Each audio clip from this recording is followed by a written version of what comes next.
En octobre dernier, j'ai réalisé un rêve. Aller à Oxford. Alors non pas pour étudier, mais seulement pour me balader et découvrir cette ville magnifique avec son architecture gothique, ses librairies et ses boutiques qui renferment d'ailleurs le premier Dobby dans Harry Potter. Je poursuis ma balade et découvre le Radcliffe Square, dominé par l'impressionnante Radcliffe Camera. Alors je vous rassure, ça n'a aucun rapport avec l'acteur dans Harry Potter. Cette rotonde néoclassique du XVIIIe siècle sert aujourd'hui de salle de lecture pour la Bodleian Librairie. Et c'est ici que bat le cœur intellectuel d'Oxford, une bibliothèque fondée en 1602 qui conserve des trésors, dont un exemplaire de la première édition du First Folio de Shakespeare. Plus loin, le Christ Church, sans doute le plus célèbre des collèges, mais qui malheureusement était complet au moment où je voulais le visiter. Son hall, majestueux apparemment, a d'ailleurs inspiré celui de Harry Potter. Oxford, c'est donc la capitale de la littérature, mais elle est aussi indissociable de Monsieur Tolkien, qui y vécut et enseigna durant une grande partie de sa vie.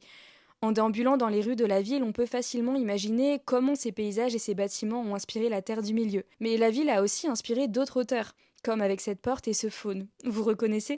Je poursuis ma visite et me perds à travers les pierres. Je me sens un petit peu comme un personnage qui déambule dans les romans d'Agatha Christie.